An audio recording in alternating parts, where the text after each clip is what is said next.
第一組下半年感情運勢，先睇塔羅牌。第一組唔錯喎，下半年係咯，佢呢度都講喺跟住落嚟幾個月裏面呢，你係會 OK 嘅，都如你所願嘅。不過呢，就小心某啲嘢啦。一陣間先講啊。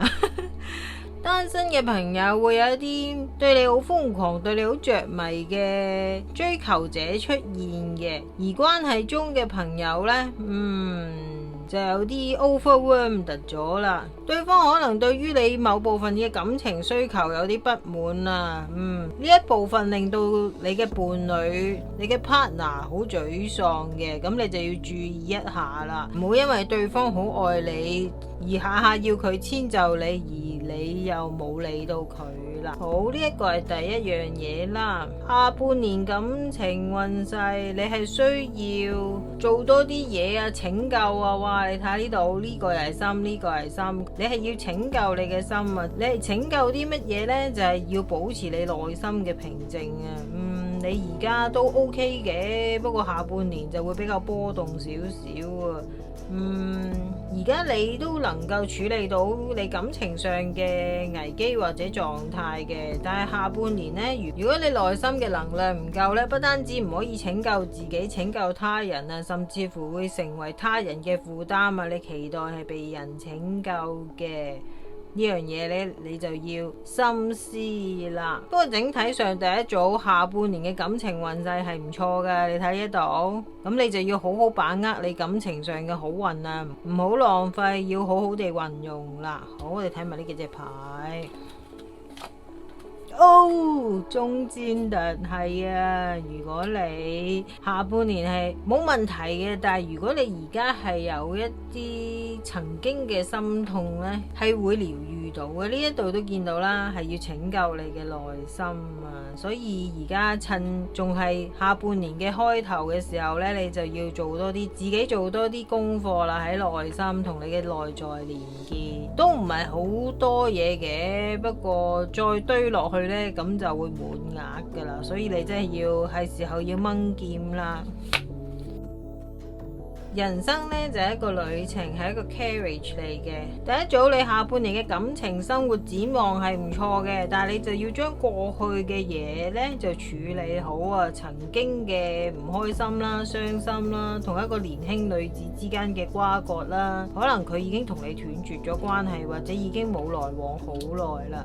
咁你就要係時候收拾好自己嘅心情，對於呢一個人或者對於你以往嘅感情事啊，雖然可能喺人哋眼中係微不足道，對於你嚟講係都幾緊要噶，係一個負載嚟嘅，你自己都唔好輕視呢一樣嘢，因為對於你嘅心情同埋尤其是係感情生活啦，新嘅感情生活方面呢，都會有影響嘅。如果第一組你想喺下半年或者喺你未來嘅感情生活更加順暢、更加無障礙嘅話呢，就要將之處理好，然後令到你心靈有 peace 啦。可能你一路以嚟都唔敢面對呢一件事，咁係時候要處理一下啦。可能你真係會好害怕、好驚嘅，但係你都要接受自己呢樣嘢係令到你好傷痛，你係時候要親自面對呢一樣嘢啦。呢一個就係第一組下半年感情生活嘅解說啦，希望可以幫到你啦。你下半年嘅展望係唔錯嘅，只要你拯救你自己嘅內心，面對過往嘅傷痛，咁下半年同埋未來嘅感情生活就會更加好同埋美滿噶啦。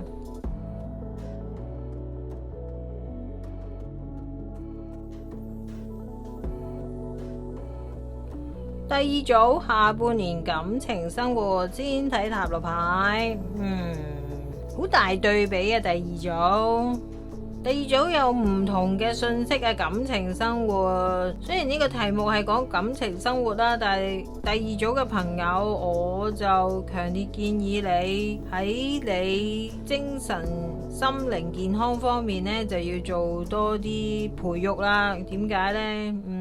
你見到呢度灌溉緊佢嘅頭啊，就係灌溉緊啲乜嘢呢？係一啲正面嘅想法啊。可能你一路以嚟呢，你透過你嘅才能、頭腦啦，嚟到發揮你嘅創意嘅。但係一負面嘅時候呢，你就會拋開晒呢啲邏輯性嘅嘢，而變得好情緒失控啊。簡單啲嚟講。所以係時候呢，喺個人方面呢，要平衡好你自己內在嘅情緒啊。點解你內在嘅情緒咁波動呢？就係因為你有好多情感上嘅傷未處理好啊。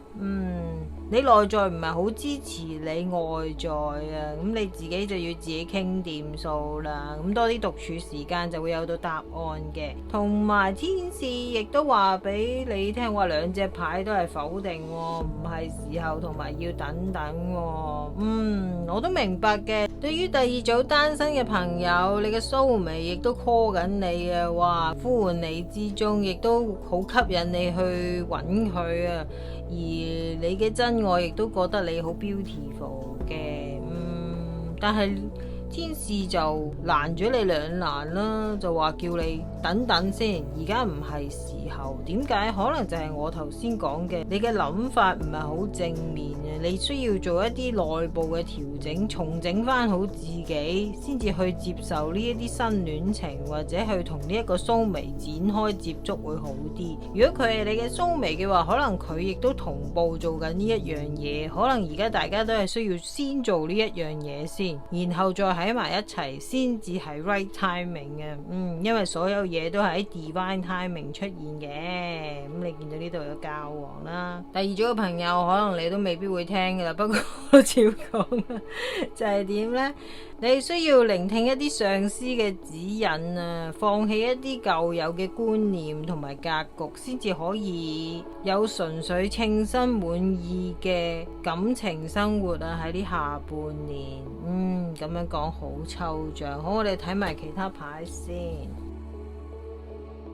第二組嘅朋友先講好消息，第一就係你有暗戀你嘅人啦，可能你話我不嬲都有喎，咁你嘅自己看着辦啊。天使就話唔好接受住，亦都唔係時候去展開新戀情嘅，咁你就看着辦啦。另外你都係有一啲好運嘅喎，咁樣，咁恭喜你先啦。有好運咧，但係你都要運用得聰明啲啦。點解？因為你係有一啲 self delusion 啊，可能就係初講你唔夠 positive thinking 嘅，而可能你一路主觀個人意願認為某啲事係啱嘅，但係其實嗰一啲呢就係 self delusion。不過放心，第二組呢一個只不過係暫時性嘅問題啫。只要你睇完呢個視頻之後，做好你內在嘅功課，咁就可以消除呢一啲 self delusion 噶啦。單身嘅朋友可能你就會好心急啦下半年咁我咪真係唔好拍任何拖啊，咁都唔係嘅，咁正常社交組住朋友先咯。天使就強烈建議就唔好開始住啦，因為你內在有啲功課要做啊。呢一個就係第二組感情生活下半年嘅解說啊。你係需要處理好個人內在嘅諗法啊，要多啲 positive thinking 啊。不過放心，係暫時性嘅啫，會有一啲 self delusion 啊。咁天使呢就勸你要斬斷呢一啲啦，同埋唔係時候開始新嘅戀情啦。咁至於關係中嘅朋友呢，做自我內在功課之餘呢，你亦都要抗拒一啲外來嘅誘惑啦。雖然你係好運，亦都係被追求嘅，但係你都要珍惜你嘅好運，同埋珍惜你嘅伴侶啦。呢一個就係第二組嘅解說啦，希望可以幫到你啦。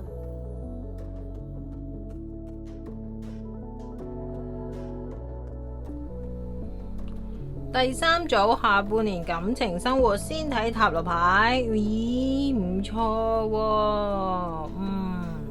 第三組喺呢一年內你要做好多寬恕嘅工作啊，話出現咗兩隻，咁你先至可以達至呢個感情上嘅滿足度啊，尤其是係單身嘅朋友啦，你會遇到一啲以結婚為大前提，亦都安全可以去戀愛嘅對象出現啊。不過你真係要做好多原諒嘅功課啊。可能部分嘅第三組已經單身咗好耐，即使有人向你示好咧，你都係 keep 住對方係做好朋友，而對方亦都唔希望你係同其他人喺埋一齊嘅，都唔頂嘅。好特別嘅第三組，你喺感情方面都幾有體育精神嘅。如果你係 high vibration 啦，能量好嘅時候咧，你會盡你所能去愛你嘅對象同埋伴侶嘅。如果能量唔好嘅時候咧，你就會為咗個人私欲咧去控訴其他人啊。簡單啲嚟講，所以第三組下半年嘅感情生活咧係邁向成功嘅。不過你就要做好原諒嘅功課，要檢討下自己，無論喺感情關係又或者人與人之間嘅關係或者親情嘅關係，自己嘅表現係點呢？同埋自己嘅反應，尤其是係情緒反應，係源自啲咩嘅呢？係咪源自為咗私利呢？咁你就要深思啦。咁如果你係為咗私利嘅話呢，你就要原諒自己啊，以後唔好咁樣做啦。如果係來自他人嘅話呢，你呢就要寬恕對方啊。如果唔可以做到嘅話呢，你就要請求上司天使幫助你喺呢一年裏面。無論嘅結果係點都好啦，只要你祈請佢哋幫助你寬恕其他人嘅時候呢，點都係一個出路嚟嘅。尤其是第三組嘅朋友，你係想要美滿健康實質嘅感情生活嘅話，因為咁樣曖昧落去都唔係辦法咯，我感覺到。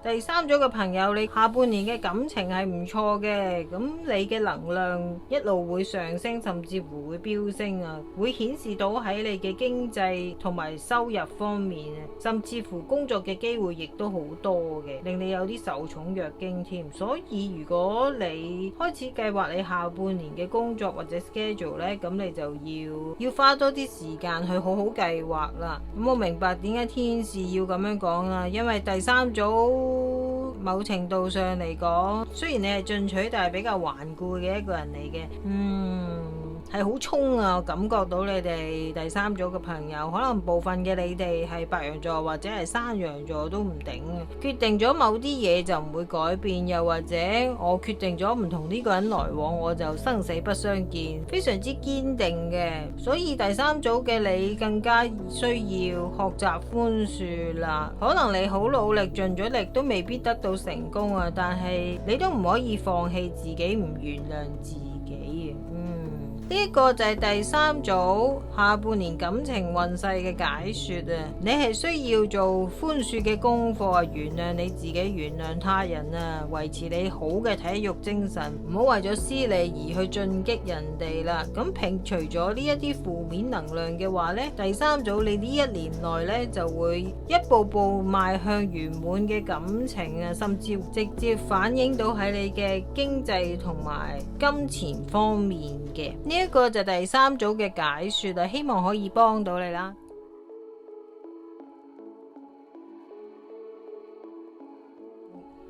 第四組下半年感情生活啊，第四組你係時候要進入一個新嘅階段啦，將以往唔開心嘅嘢，要將你嘅 focus 集中喺一啲感情上嘅美好事啊，唔係集中喺一啲感情上嘅失意事方面啊。你可以揾其他人幫助你，一啲 close 嘅人幫助你，咁就容易得到成功嘅下半年。點解下半年真係幾有分嘅喎？點解呢？就會出現咗一啲王子狀嘅物體啊，你同佢會 flirt 得好開心啊！你覺得咦，點解可以同人 flirt 係可以咁好玩嘅呢？你會覺得係咁嘅。另外有部分第四組嘅朋友啦，你就會聽到一啲有關你前度嘅消息啊，但係時候要 moving on 啊，你會有新嘅更加好嘅戀情出現，你要相信你自己係可以成功啊，唔需要吃回頭草，唔需要翻轉頭嘅。可能有部分第四組嘅朋友，你嘅 X 會回魂嘅原因，可能佢就想睇下，就係想印證自己嘅魅力啫。所以第四組下半年嘅感情生活，你係要進入一個新嘅階段，進入一個新嘅有分嘅階段，而唔係回望過去翻輪再翻輪啦。如果你話我仲未好擺脫得到晒佢，咁你就要揾一啲 close friend 或者長輩幫助你，甚至乎係一啲專業人士幫助你啦，亦都可以祈請天使幫助你。加上呢一張 playfulness 出現啦，第四組你下半年係會發現原來感情生活係可以咁開心咁好玩嘅。可能你以前嘅感情生活都係好悲情啊，又或者令到你好傷心啊，成日令到你好下沉嘅，令到你嘅 energy 好降低嘅。但係呢一道牌就話俾你聽，如果你願意步入下一個階段嘅時候，而唔望一啲以前唔開心唔好嘅嘢，亦都放棄咗對感情悲觀嘅想法呢，你係可以得到成功嘅。呢度係講啊，雖然進度係緩慢啊，但係你會做到嘅。所以如果你而家做唔到，唔緊要噶，你可以一步一步慢慢嚟，仲行唔出第一步，行半步都好嘅。係啊，佢呢度就係話你有一個人你係識嘅，但係佢就唔係咁可靠，同埋唔係咁友善，可能就係你嘅 X 啦。咁你快啲拜拜佢啦。Goal-oriented person， 可能第四組嘅朋友，你係一個目標為本嘅人，咁你更加就係要放低一啲舊嘢，頭先講嗰堆嘢啦，唔重複啦，咁就進入一個新階段啊！因為你如果係目標為本，係想有成功美滿嘅感情生活呢，你真係要向前望啦，要望住呢啲好嘅事，你要對感情有樂觀嘅想法啊，先得啊，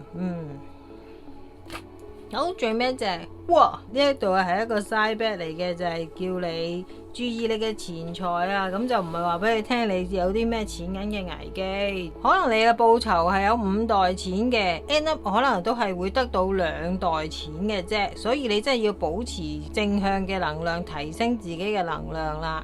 係進度緩慢少少嘅，不過就唔使心急，慢慢嚟啦。你都要俾時間自己 moving on， 畢竟都喺度棘咗咁耐啦。咁呢個過去唔可靠嘅 X 呢，就拜拜咗佢先啦。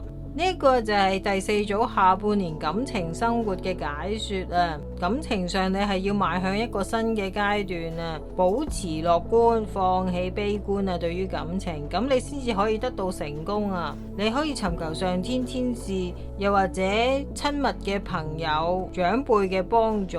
雖然個進度係會稍慢，但係如果你肯邁向呢一個新階段嘅話呢，你就會好開心，可以有好多分啊。呢一個就係第四組嘅解說，希望你可以對感情持續樂觀，開心有分咁樣邁向成功啦。